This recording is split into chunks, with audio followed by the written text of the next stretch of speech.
అందరిది అన్న భావనతో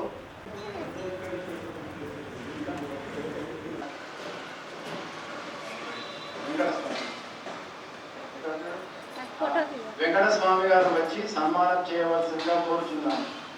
వెంకటస్వామి గారు మా సీనియర్ మెంబర్,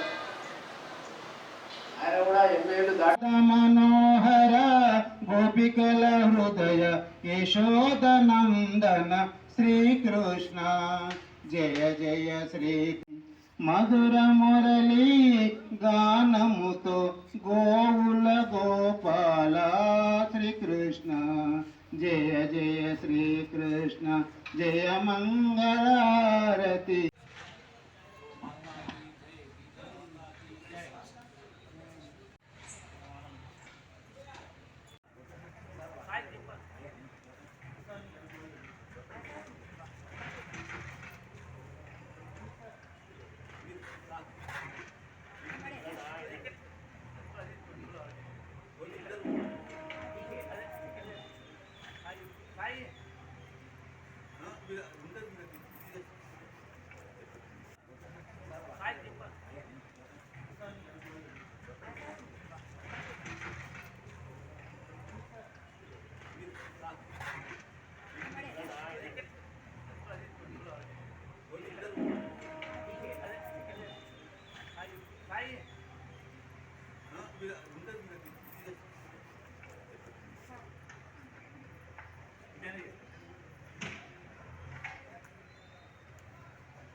శ్రీకృష్ణ జయ మంగళహారతి గైకొనుమౌ.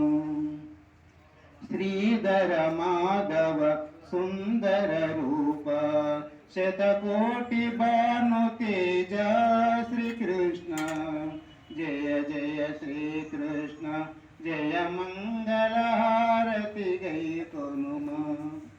శ్రీ రుక్మిణి కేశవ ముకుంద.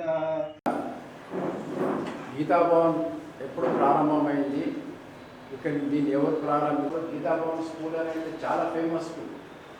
అప్పుడు ఇంగ్లీష్ మీడియం చదువుతుంది చాలామంది పిల్లలు కన్వర్ట్ అయిపోయింది పరిస్థితుల వలన. అయితే ఇప్పుడు మిడిచాక ప్రభాకర్ రావు గారు రండి సార్ ఒకసారి పరిచయం. మిడిచాక ప్రభాకర్కి మేము అందరము వారికన్నా వయసులో చిన్న ఒక 2-3 సంవత్సరాలు, వారికి ఇప్పుడు 79 సంవత్సరాలు. కానీ మార్గదర్శకులు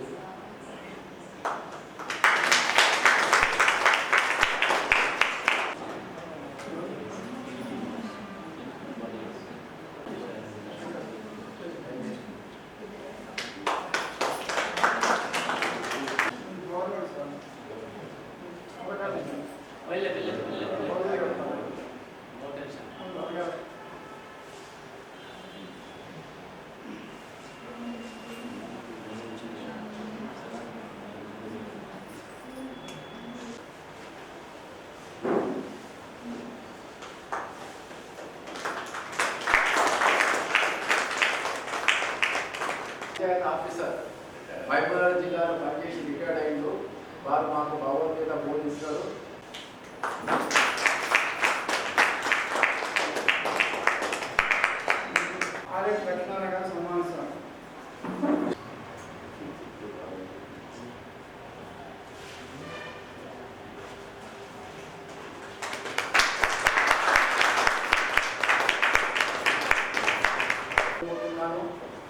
ఈ వ్యక్తి ఇక్కడ ఉన్న వాళ్ళు కొంతమంది తెలుసు, కొంతమంది తెలియదు. అరే మా యొక్క శ్రీ సాయి ప్రసాద్ పరిచయం తెలంగాణలో ఎవరు చేయలేదు చెప్తున్నా డైరెక్ట్. ఎందుకంటే గంగాస్థాన్ ఫేజ్ 2లో రామకృష్ణ సేవా సమితి గంగాస్థాన్ ఫేజ్ 2లో రామకృష్ణ సేవా సమితి 1 ఎకరం స్థలము, దానికి 4 దిక్కులు రోడ్డు, దాంట్లో 2 అంతస్తుల భవనం. ఆ భవనం చూస్తే కలకత్తాలో వివేకానంద ఏదైతుందో అట్లనే ఉంటుంది, సేమ్ టు సేమ్ కట్టించింది. సొంత ఖర్చులు సొంత ఖర్చు 40-50 లక్షలు సొంతంగా ఖర్చు పెట్టి కట్టించింది సాయి ప్రసాద్ గారు. శరతశత ఓం శతమానం భవతి శతాయ శతేంద్రియ ఆయుష్యేంద్రియ ఓ విద్యావాన్ శక్తి नाचो रे गोकुल के प्यारे गाओ रे गाओ रे नाच लगाओ रे हरि सुंदर नंदन कुंद हरि नारायण हरि ओम हरि केशव हरि गोविंद हरि नारायण हरि ओम हरि सुंदर नंदन कुंद हरि नारायण हरि ओम हरि नारायण हरि ओम हरि नारायण हरि ओम.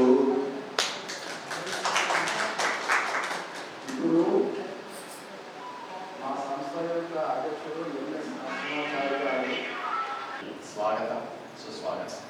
దీంట్లో దీంట్లో అఖిల భారతీయ గీతా ప్రచార మండలి నిజామాబాద్ అనేటటువంటిది ముఖ్యోద్దేశం ఏంటంటే గీతను ప్రచారం చేయడం, ప్రచారమే కాకుండా గీతా సారాన్ని వాళ్ళకి అర్థమయ్యేటట్టు చేయడం, అర్థమయ్యేటట్టు చేయడం కాకుండా దాన్ని ఆచరింపజేయడం అనేటటువంటి దీని ఉద్దేశంతో 1960 ప్రాంతంలో ఈ నిజామాబాద్ మున్సిపల్ కోర్టులో పనిచేసినటువంటి జోషి గారు ఉత్సాహంతో కొంత ల్యాండ్ని తన ఇన్ఫ్లుయెన్స్ తోటి సంపాదించితో పాటు ఒట్టి ప్రచారమే కాకుండా ప్రచారం కావాలంటే ఒక విద్యాలయం కావాలి అనే ఉద్దేశంతో ఒక విద్యాలయాన్ని కూడా స్థాపించారు, అదే గీతా కాన్వెంట్ స్కూల్.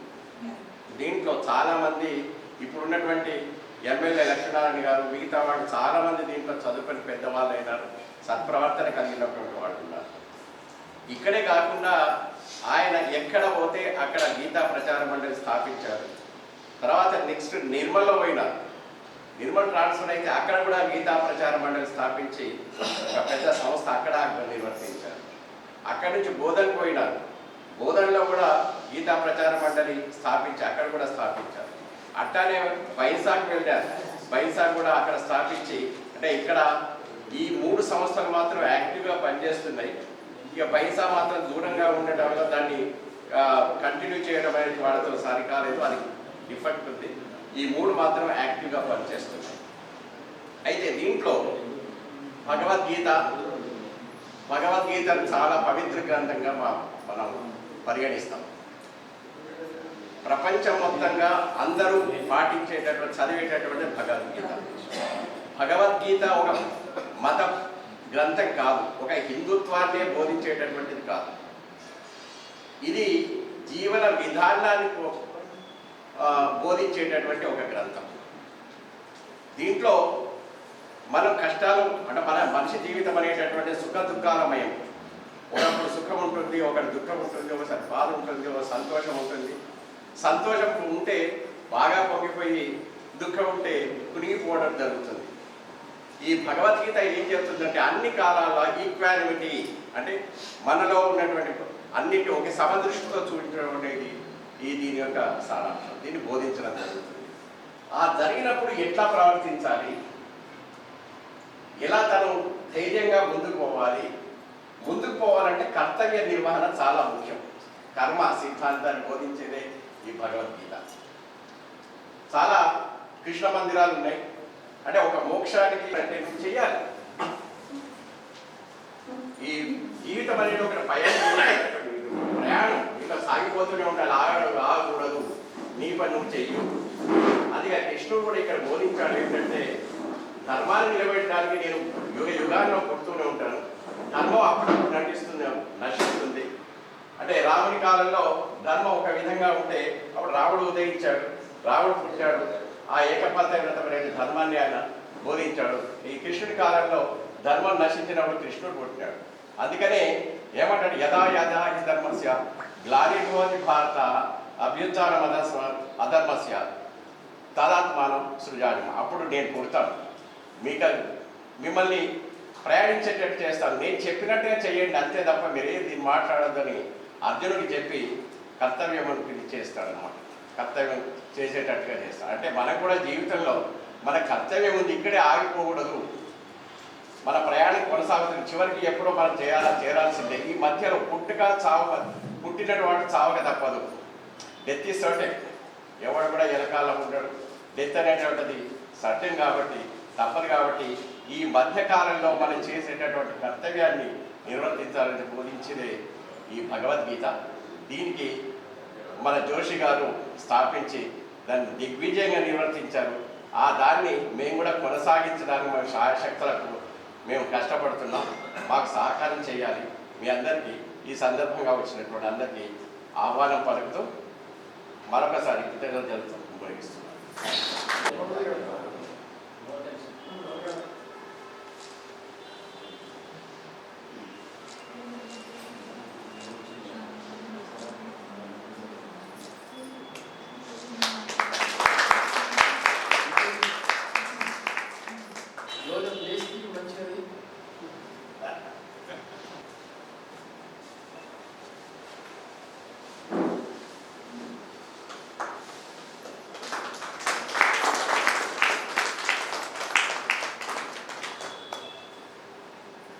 మా యొక్క